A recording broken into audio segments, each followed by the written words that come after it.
Hola Jorge, ¿qué tal? Muy bien, en los sectores aledaños, como en algún momento lo hemos hablado, del Gran Santiago, la región metropolitana, me imagino que el frío es cototudo. Sí, mucho, mucho, mucho. Está bien helado en las mañanas, la verdad. Hay que salir abrigado, más abrigado que hijo único. Eso. Oiga, pero usted con su... ¿Se pone algún abrigo o usted anda con pura camisa, no hay corbata? ¿Qué le pasa? Ah, es que la juventud, po. Sí. No, lo que pasa, sí, pues obviamente me coloco mi abrigo, o me saco el vestón y me coloco un polerón, no sé, Ok. alguna cosa más calentita, dependiendo de la ocasión. Ya. Oiga, yo quiero hablar, quiero llevarlo, digamos, a conversar el tema de las disoluciones de las sociedades, porque de repente no funcionan las cosas. Uno hace un emprendimiento, que sé yo, un negocito, confía en su amigo, con su amiga o sus amigos, sus amigas, qué sé yo, listo, nos juntamos, hacemos una iniciación de actividades, ¿no es cierto?, en una sociedad y bueno, el negocio no funcionó. ¿Qué hacemos? ¿Cómo disolvemos esto en buena lid, en un buen terreno de amistad? ¿Ah? ¿Qué hacemos? Bueno, mira, hay varias cosas, pero en general lo que tiene que ver con toda la parte societaria, hay una cosa que es la autonomía de la voluntad y las partes pueden hacer lo que estimen conveniente. Por lo tanto, si estamos de acuerdo y somos dos, tres, cuatro personas y queremos disolver una sociedad, ¿Mm? tenemos que nuevamente concurrir a firmar un documento donde disolvemos. Ahora, ¿qué es lo que hacemos con las cosas que haya podido tener esta sociedad? Y ahí es donde tenemos que evaluar qué es lo más conveniente. Por ejemplo, quedó plata, bueno, la repartimos entre todos, o no, sucede que uno de todos colocó la plata nomás y el resto colocó trabajo, bueno, conversaremos y veremos cómo lo podemos resolver. En general, esa es la forma habitual cuando todavía no hay una situación económica complicada de por medio. Ya, perfecto. Conversando se solucionan los temas, ¿no es cierto? Ya, pero esto, ¿quién lo tiene que hacer? ¿Lo tiene que hacer el contador? ¿Lo tiene que hacer un abogado? ¿Lo pueden hacer, digamos, los propios integrantes de Normal, la sociedad? Normalmente lo termina siendo un abogado. ¿Por qué? Porque tienen que asegurarse que queden todas las cosas listas. Además que hay que entender una cosa. Una situación es disolver una sociedad, por lo tanto podría quedar uno con la sociedad.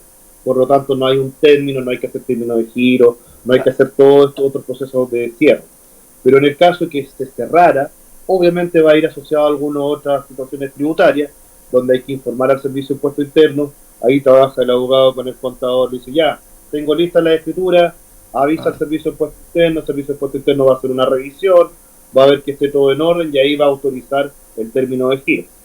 Pero es más o menos como opera. ok. ¿Qué pasa si uno de los integrantes no quiere cerrar, no quiere llegar a un acuerdo? ¿Qué pasa? ¿Mayoría manda? Bueno, es una forma. En general, las situaciones se resuelven. Uno establece habitualmente en la constitución de las sociedades un juez en caso de diferencia entre los socios, Ya. establecido en la escritura. Entonces uno recurre a este juez que nombraron de común acuerdo en comienzo para plantear la situación y él resuelve. En el caso que eso no sea así, uno pide la designación de un juez árbitro ante un juzgado civil y ese juez árbitro va a resolver conforme a derecho en la forma de resolver o disolver esa sociedad. Perfecto. ¿Qué pasa si no es habido un socio porque se fue al extranjero, porque perdieron contacto, porque no hay onda? ¿Hay alguien que se haga eh, eh, que ocupe el lugar, digamos, o incluso un abogado? ¿Quién podría ocupar el lugar de ese? Bueno, como hablamos, en general lo que prima en los actos entre privados es la autonomía de la voluntad, que quiere decir que las partes pueden hacer todo lo que no esté prohibido. Generalmente en el pacto social uno deja establecido también las formas de disolución, en el caso que no sean de mutuo acuerdo. Y si no está tratado en ese lugar, lo único que nos queda es pedir la designación de un juez árbitro. Ahora, tú dirás, pero ¿y cómo le van a informar a esta persona? Claro. Bueno, llegado el caso, se hace las certificaciones, se busca que está fuera del país o que está dentro del país, se oficia el registro civil, la tesorería, servicio de impuestos internos, y si no encontramos la dirección de esta persona, se notifica por avisos. Y se hace una publicación generalmente en el diario oficial y también en el diario de circulación, donde estuviera el asiento del trabajo de esta sociedad. Ok. Las deudas que de manera consecuente llegan, ¿no es cierto?, con una empresa cuando se tiene que disolver. Esas deudas, ¿quién las asuma o cómo se saldan? Bueno, Ahí tenemos otra situación que es una de las formas de término. Ahora estamos hablando si es que se termina una sociedad por falta de liquidez o por deuda. Claro. En ese caso, lo más conveniente es regirnos a la ley de quiebra y solicitar la quiebra de la empresa.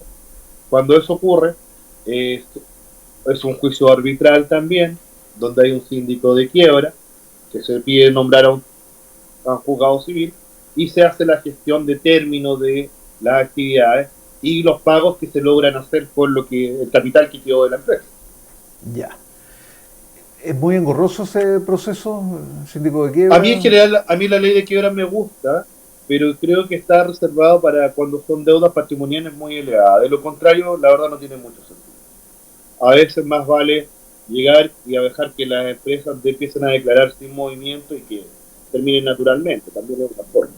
Ahora, Perdón, aquí todo esto va a deuda, determinar llámese también préstamos pendientes, deudas en términos todo, generales, ¿no? en general, es claro.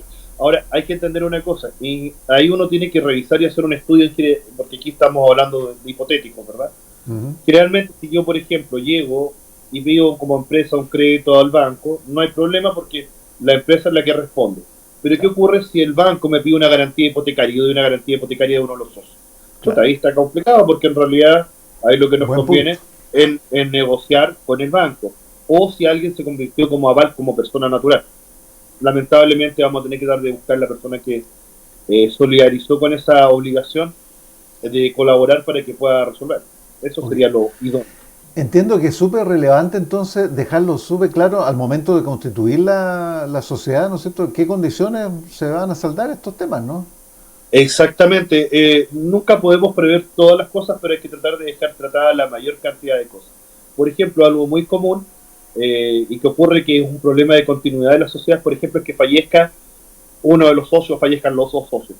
En ese caso queda establecido ahí, bueno, la sociedad continuará con los herederos. Ahora, los herederos podrán querer continuar o si es que ellos no quieren tendrán que regir las reglas comunes. Como ellos son dueños de derecho y participación en esa sociedad, tendrán ellos que pedir el término, el cese, la disolución, dependiendo cuál sea su manera de abordar o cómo quieran participar en esta sociedad. O directamente pueden continuar tal cual representando los derechos de quien les heredó esa participación en esta sociedad. Si tú tienes una sociedad y quieres disolverla, pero tienes también con otros socios otra sociedad, ¿no tiene ninguna relación una con otra? Jurídicamente no, son dos personas jurídicas distintas. Ahora, igualmente hay situaciones donde se da una ficción jurídica de algún modo. Por ejemplo, empresas que tienen diferentes actividades con diferentes RUT, pero son las mismas personas. Por ejemplo, Claro tiene un RUT para transporte, tiene un RUT para telecomunicaciones, tiene un RUT para marketing, por decir. Sin Claro. embargo, las personas que conforman la sociedad son las mismas, trabajan en el mismo lugar. Eso se habla de algo que declara la Inspección del Trabajo que se llama unidad económica. ¿Y eso por qué se hace? Porque a veces a las personas, los trabajadores lo pasan de una empresa a otra con el objeto de no tener la continuidad laboral y no pagar lo que corresponde. Entonces, de esa perspectiva, en esos casos se consideran como uno, pero la regla general en los demás son personas jurídicas distintas. Ok, oye, es muy común esto del multiroot, es muy utilizado. Las empresas que ponen fin, digamos, que se declaran en quiebra, dejan endeudados, dejan, digamos, saldos no son pagados, digamos, en desmedro incluso para los empleados y todo lo demás. Y después se rearman y arman otra empresa. Es muy común eso, amigo mío, lamentablemente. Estas figuras sí son figuras que se dan. Ocurre que hay empresas que tienen periodos crisis, no sé, por ejemplo, lo que pasó con el tema de COVID, estallido social, que hubo situaciones comerciales que cambiaron, ¿verdad? Y el mismo hecho de estar sin comunicación, sin poder hacer actividad comercial. Entonces, hay muchas empresas que quebraron. Ahora, esas empresas que quebraron, eventualmente puede haber una nueva sociedad que formen para efecto de dar continuidad.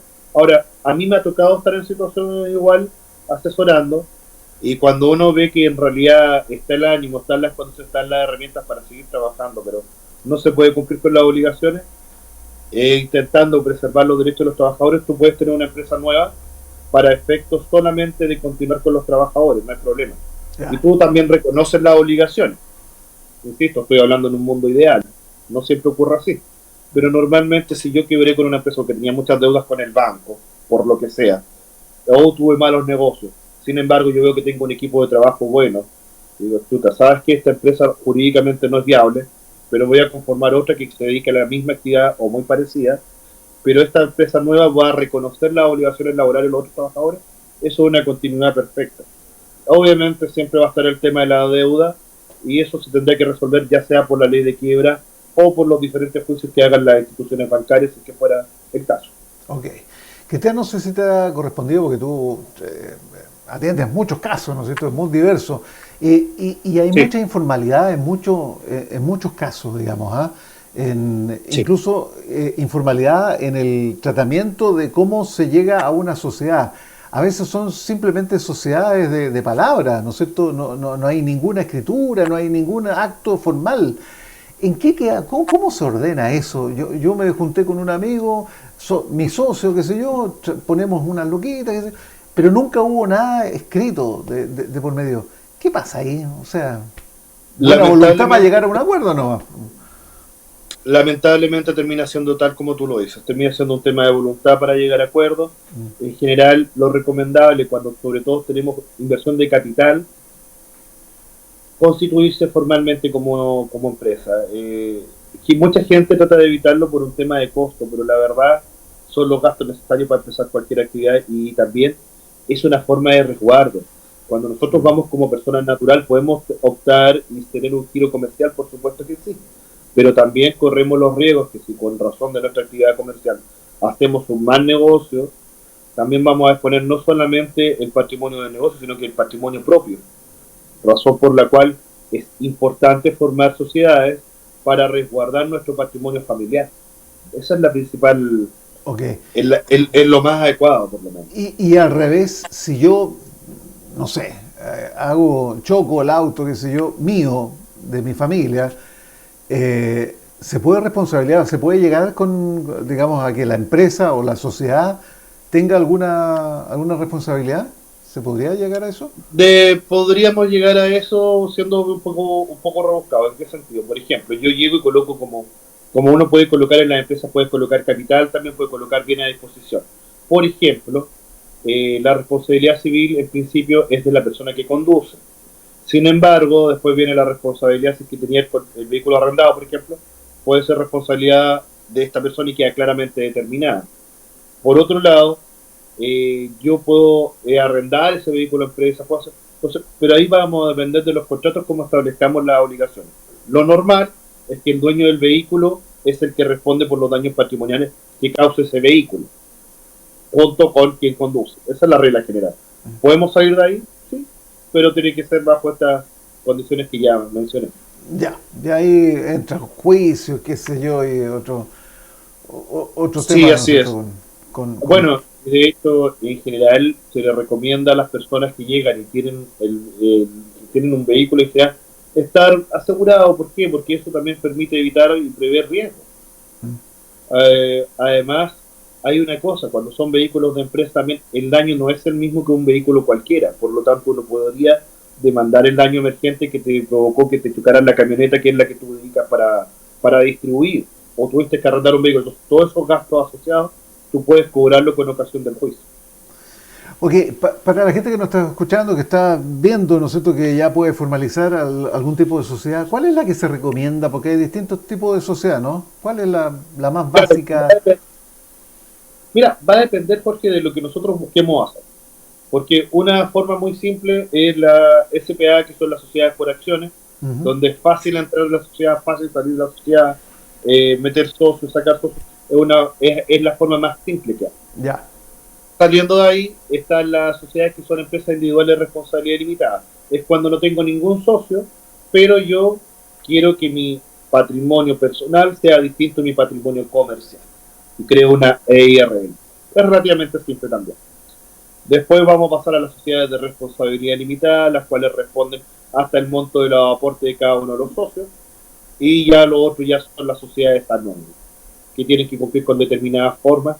Y ya están las sociedades anónimas después que son abiertas, aquellas que salen a la bolsa o al mercado. Entonces, el mensaje, lo que estén pensando en esta etapa, directamente con Cristian Aguayo, con el estudio jurídico, porque primero, ver cómo está, chequear también los temas que puedan eventualmente estar pendientes de cada persona que va a integrar una sociedad, ¿no es cierto? Porque cómo vaya Sí, claro. a un amigo que a lo mejor tú no tenías idea que tiene deudas pendientes, que tiene problemas, ¿no es cierto?, pendientes. Entonces, va a ser un problema, un cacho al término, ¿no? Sí, es una cosa importante a conversar cuando uno va a conformar una sociedad. Por simple que sea, pero una conversación te puede ahorrar muchos problemas, porque cuando tú justamente le preguntas, oye, ¿tú tienes deudas con el banco? Sí, sí tengo. Pucha, es muy probable que esa persona que tiene deudas implique necesariamente que después cuando quieran pedir créditos van a evaluar a cada uno de los socios y van a decir, no se puede porque este Claro. socio tiene deudas. Entonces, son cosas que uno tiene que pensar antes y conversarlas, transparentar. Ok. De verdad, entonces, si están pensando en este paso, directamente comuníquense con el 569, el WhatsApp de contacto 95223030, con quien aparece ahí en pantalla, don Cristian Aguayo, del estudio jurídico UCIA. No sé si falta algún datito que te interese destacar de lo que hemos conversado. Solamente, Jorge, mencionar que es bueno poder conversar de estas cosas porque esto es como ir al sastre. Hay que buscar el traje en la medida de lo que uno necesita y buscar lo más idóneo y lo más adecuado. Cada situación es distinta. Eso. Ya, pues, amigo, constructivo como siempre. Oiga, usted aparece en sus redes con todo lo que hemos hablado, todo lo que hemos conversado. Ahí está Así es, amigo. sus redes. Oiga, y aparece con cada fotografía de repente, porque usted sabe que, mire, No. Es que lo que pasa es que ahí está nuestro amigo Jorge. mire Llega y la busca cara que pone. las mejores fotos, pero bueno, ¿qué vamos a hacer? Es lo que hay Muy, nomás, pues, amigo. es lo que hay, no se preocupe, muy bien. Además que lo profesional es lo que anda buscando la gente y indudablemente que hay hoy un respaldo. Gracias, amigo mío, un abrazo y nos encontramos la próxima semana, pues. Un abrazo, Jorge. Nos vemos la otra semana. Cuídate.